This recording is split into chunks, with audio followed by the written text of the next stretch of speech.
ವಿದ್ಯಾಗಮ ನಿರಂತರ ಕಲಿಕಾ ಕಾರ್ಯಕ್ರಮ ಸರ್ಕಾರಿ ಹಿರಿಯ ಪ್ರಾಥಮಿಕ ಶಾಲೆ ಕಲ್ಲಹಳ್ಳಿ ಭದ್ರಾವತಿ ತಾಲೂಕು ಶಿವಮೊಗ್ಗ ಜಿಲ್ಲೆ 3ನೇ ತರಗತಿ ಕನ್ನಡ 2ನೇ ಮೈಲಿಗಲ್ಲು ಲಗೋರಿ ಆಟ ಭಾಗ 2.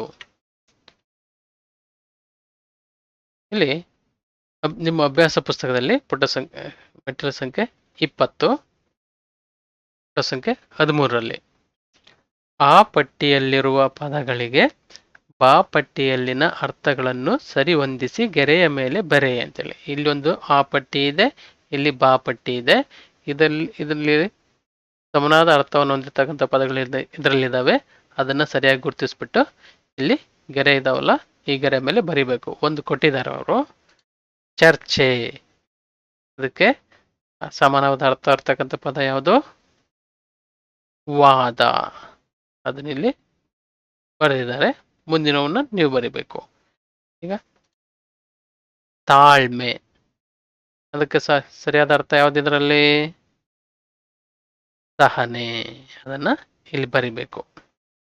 ನೆಕ್ಸ್ಟ್ ಚಪ್ಪಟೆ, ಅದಕ್ಕೆ ಸಮನಾದ ಅರ್ಥ ಸಮತಟ್ಟು. ಉರುಳಿಸು, ಬೀಳಿಸು. ಆತುರ, ಅವಸರ. ನೆಕ್ಸ್ಟ್ ಎರಡನೇ ಸೂಚನೆ ಏನಿದೆ? ಎರಡನೇ ಸೂಚನೆ, ಆವರಣದಲ್ಲಿನ ಸೂಕ್ತ ಪದ ಆರಿಸಿ ಬಿಟ್ಟ ಸ್ಥಳದಲ್ಲಿ ಬರೆಯಿರಿ. ಇಲ್ಲಿ ಆವರಣದಲ್ಲಿ ಪದಗಳಿದ್ದಾವೆ, ಇಲ್ಲಿ ಡ್ಯಾಶ್ ಇದೆ, ಬಿಟ್ಟ ಸ್ಥಳ ಇದೆ. ಈ ಒಂದು ಪದ ಸರಿಯಾದಿರ್ತಕ್ಕಂಥ ಒಂದು ಪದ ಇದರಲ್ಲಿದೆ, ಇದನ್ನ ಆಯ್ಕೆ ಮಾಡಿಬಿಟ್ಟು ಇಲ್ಲಿ ಬರಿಬೇಕು. ಇಲ್ಲಿ ಒಂದನೇದು ಇಲ್ಲಿ ನೋಡ್ಕೊಳ್ಳಿ. ಆಟ ಆಡುವ ಮೊದಲು ಆಟದ ಡ್ಯಾಶ್ಗಳನ್ನು ತಿಳಿದಿರಬೇಕು. ಏನಂತ ತಿಳಿದಿರಬೇಕು? ನಿಯಮಗಳನ್ನು ತಿಳಿದಿರಬೇಕು. ನಿಯಮ, ಅದನ್ನ ಇಲ್ಲಿ ಬರಿಬೇಕು. ನೆಕ್ಸ್ಟ್ ಎರಡನೇದು, ಲಗೋರಿ ಆಟ ಆಡಲು ಡ್ಯಾಶ್ ಗುಂಪುಗಳು ಬೇಕು. ಎಷ್ಟು ಗುಂಪುಗಳು ಬೇಕು? 2 ಗುಂಪುಗಳು ಬೇಕು. ಮೂರನೇದು, ಚೆಂಡು ಡ್ಯಾಶ್ ದಲ್ಲಿದ್ದಾಗ ಕಲ್ಲುಗಳನ್ನು ಜೋಡಿಸಬೇಕು. ಹತ್ತಿರ, ದೂರ, ಮಧ್ಯ. ಎಲ್ಲಿದ್ದಾಗ? ದೂರದಲ್ಲಿದ್ದಾಗ. ನಾಲ್ಕನೇದು, 2 ಗೆರೆಗಳನ್ನು ಡ್ಯಾಶ್ ದೂರದಲ್ಲಿ ಎಳೆಯಬೇಕು. ಸಮಾನ, ತುಂಬಾ, ಮಧ್ಯೆ. ಎಷ್ಟು ದೂರದಲ್ಲಿ ಎಳೆಯಬೇಕು? ಸಮಾನ ದೂರದಲ್ಲಿ ಎಳೆಯಬೇಕು. 5ನೇದು, ಕಲ್ಲುಗಳನ್ನು ವೃತ್ತದ ಮಧ್ಯದಲ್ಲಿ ಜೋಡಿಸಬೇಕು. ಸರಿ, ಕಲ್ಲುಗಳನ್ನು ವೃತ್ತದ ಡ್ಯಾಶ್ ನಲ್ಲಿ ಜೋಡಿಸಬೇಕು. ಹೊರಗೆ, ಮಧ್ಯದಲ್ಲಿ, ಮೇಲೆ. ಎಲ್ಲಿ ಜೋಡಿಸ್ಬೇಕು? ಮಧ್ಯದಲ್ಲಿ. ಇಲ್ಲಿ ಬರಿಬೇಕು. ನೆಕ್ಸ್ಟ್ ಪ್ರಶ್ನೋತ್ತರಗಳು. ಮೆಟ್ಟಿಲು ಸಂಖ್ಯೆ 21. ಮೊದಲನೇದಾಗಿ ಅದರಲ್ಲಿ ಬಂದಿರತಕ್ಕಂಥ ಹೊಸ ಪದಗಳನ್ನ ಸ್ವಂತ ವಾಕ್ಯದಲ್ಲಿ ಬಳಸೋದು. ಚಪ್ಪಟೆ, ಲಗೋರಿ ಆಟ ಆಡಲು ಚಪ್ಪಟೆ ಕಲ್ಲುಗಳು ಬೇಕು. ಇನ್ನೊಂದು ಹೊಸ ಪದ, ಆಲಿಸು. ನಾನು ಕಥೆಯನ್ನು ಆಲಿಸಿದೆ. ಚರ್ಚೆ ಅಂತ ಇದೆ. ನಾವು ಹೊರ ಸಂಚಾರಕ್ಕೆ ಹೋಗಲು ಚರ್ಚಿಸಿದೆವು.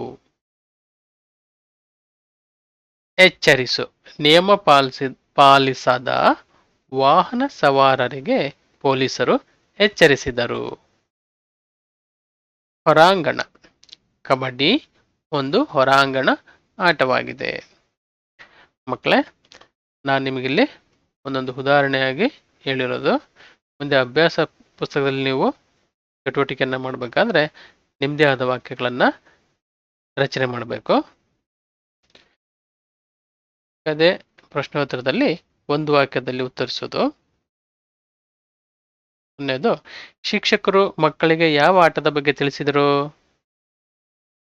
ಶಿಕ್ಷಕರು ಮಕ್ಕಳಿಗೆ ಲಗೋರಿ ಆಟದ ಬಗ್ಗೆ ತಿಳಿಸಿದರು.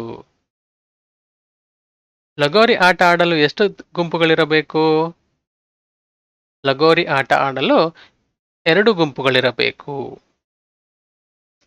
ಲಗೋರಿ ಆಟದಲ್ಲಿ ಕಲ್ಲುಗಳನ್ನು ಹೇಗೆ ಜೋಡಿಸಬೇಕು? ಲಗೋರಿ ಆಟದಲ್ಲಿ ಕಲ್ಲುಗಳನ್ನು ಒಂದರ ಮೇಲೊಂದರಂತೆ ಜೋಡಿಸಬೇಕು. ಆಟ ಆಡುವ ಮೊದಲು ಏನನ್ನು ತಿಳಿದಿರಬೇಕು? ಆಟ ಆಡುವ ಮೊದಲು ಆಟದ ನಿಯಮಗಳನ್ನು ತಿಳಿದಿರಬೇಕು. 5ನೇದು, ಲಗೋರಿ ಆಟಕ್ಕೆ ಬಳಸುವ ಸಾಮಗ್ರಿಗಳು ಯಾವುವು?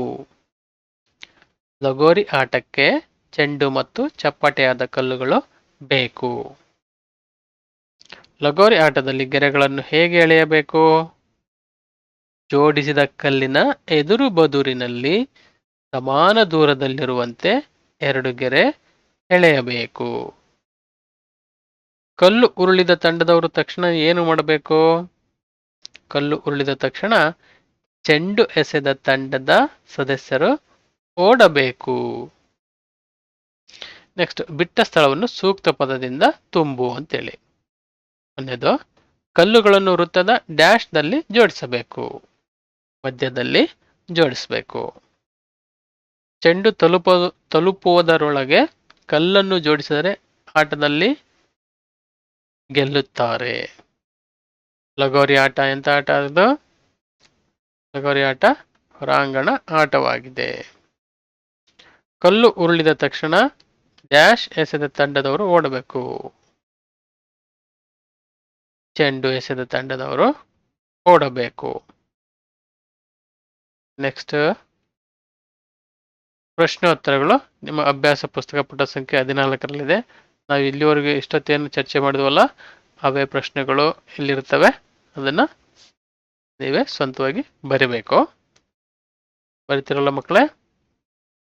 ಮುಂದಿನ ಮೆಟ್ಟಿಲು. ಈ ಅಭ್ಯಾಸ ಪುಸ್ತಕದ ಮೆಟ್ಟಿಲು ಸಂಖ್ಯೆ 20, ಪುಟ ಸಂಖ್ಯೆ 13 ಮತ್ತೆ ಪುಟ ಸಂಖ್ಯೆ 14 ಏನು ಮಾಡಬೇಕು? ಪೂರ್ಣಗೊಳಿಸಬೇಕು. ಧನ್ಯವಾದಗಳು ಮಕ್ಕಳೇ. ಮುಂದಿನ ವಿಡಿಯೋದಲ್ಲಿ ಮತ್ತೆ ಭೇಟಿಯಾಗೋಣ.